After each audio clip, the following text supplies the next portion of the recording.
মেরাজের মধ্যে আমার ভাইয়েরা মেরাজের বক্তব্য দেয় না কেন? আমার মাথায় যেটা এসেছে, আপনি যদি মেরাজের কথা বলতে চান আমার নবীর নূরানিয়ত মেনে নিতে হবে। আপনি যদি মেরাজের কথা বলেন তো আমার নবীর বেমিসাল মাকামের কথা আপনাকে বলতে হবে। মেরাজ যদি বলতে চান তো আপনাকে অবশ্যই স্বীকার করতে হবে আম্বিয়া ইকরাম কবরে জীবিত।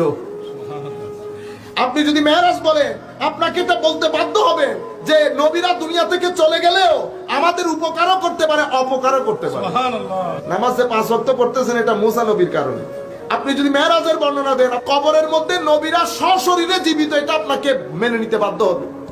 মেরাজের রজনীতে আমার নবী দেখছেন এক ব্যক্তি জান্নাতের মধ্যে আরামসে ঘোরাঘুরি করছে। লাকাদ রাআইতু রাজুলান ইয়াতাকাল্লাবু ফিল জান্নাতি ফি শাজারাতিন কাতাআহা মিন যাহরিত তারিক আও কামা ক্বালা নবী সাল্লাল্লাহু আলাইহি ওয়াসাল্লাম।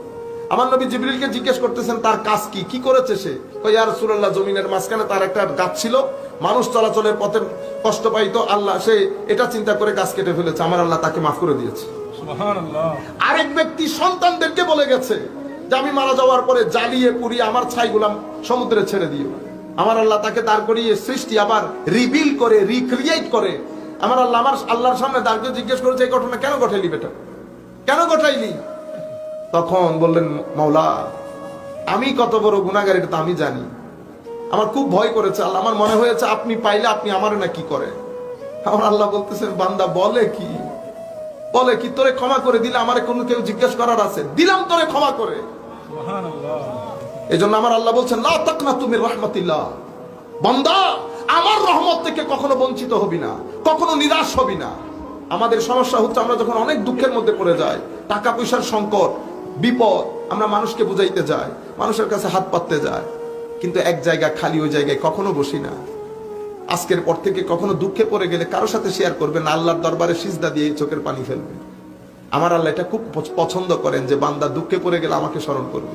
হাদিসে কুদসি তাফাররাক লিইবাদাতি, আমার আল্লাহ বলছেন তোমার যখন কোনো দুঃখ টাকা পয়সার দরকার তুমি তখন আমার ইবাদতের মাধ্যমে আমার কাছে আসবে। আমি তোমাকে কথা দিচ্ছি আমি তোমার গরিবি দূর করে দেব, হাদ্দাসুদ্দা ফাকরা, আমি তোমার গরিবি দূর করে দেব। কিন্তু এই কাজ যদি না করো তাইলে তুমি পৃথিবীর পিছনে দৌড়াইতে থাকবে, পৃথিবীর নাগাল পাবে না। প্রত্যেক রাতে আমার আল্লাহ এসে জিজ্ঞেস করতেছে না তোমার কোনো কিছু দরকার আছে? কেউ আসবে জিজ্ঞেস করার জন্য আপনাকে আমাকে, কিন্তু আমরা আমার আল্লাহর প্রতি তাকাইও না, আমাদের হোঁশও থাকে না। পুরা দিন রাস্তার মধ্যে হাঁটি, কখনো আপনার দিলে আসে যে আমার মালিক আছেন একজন? কখনো কেউ চোখ বন্ধ করে আমরা বলছি আল্লাহ আপনাকে অনেক মিস করি, দেখতে ইচ্ছে করে অনেক বেশি, এটা আমার মালিক না?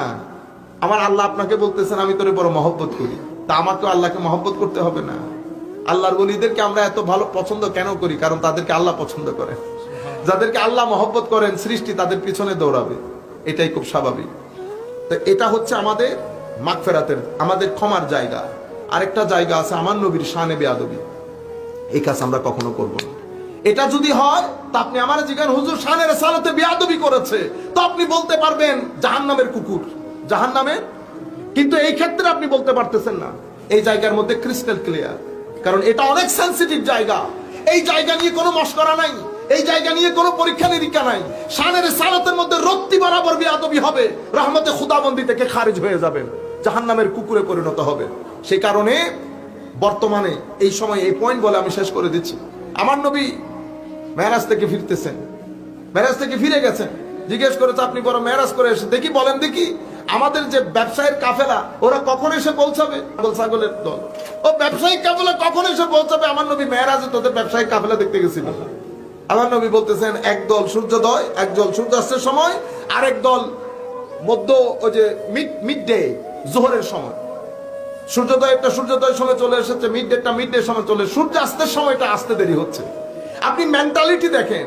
আমার নবীর এই ঘোষণার পরে একদিকে আবু বকর, উমর, উসমান ও আলী রাদিয়াল্লাহু আনহুম আজমাইন তারা খুশিতে আত্মহারা। কালকের দিন দুনিয়া দেখবে আমার নবীর জবান থেকে বের হওয়া কথা কিভাবে সত্যে প্রমাণিত হচ্ছে। এটা একটা মেন্টালিটি, এটাকে বলে সুন্নি মেন্টালিটি। আর এটা আবু জেহেল, আবু লাহাবের মেন্টালিটি, কালকে খবর আছে, কালকে খবর আছে। উনি কি এরা কখন আসে উনি কি জানবেন?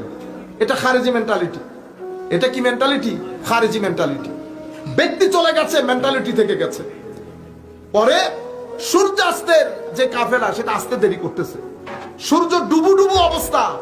আমার আল্লাহ সূর্যকে বললেন খবরদার, আজকে আর ডুবানি যাবে না, সূর্য দিন বেড়ে যাবে, দিন বেড়ে যাবেন। আমার নবীর জবান থেকে কথা বের হয়েছে, আরেক দল এটা বলার পরে কয় এটা হয় আল্লাহ, এটা হচ্ছে ওই যে খারেজি রোগ থাকলে যেটা হয়, আল্লাহ এটা রাখ এক জায়গায়।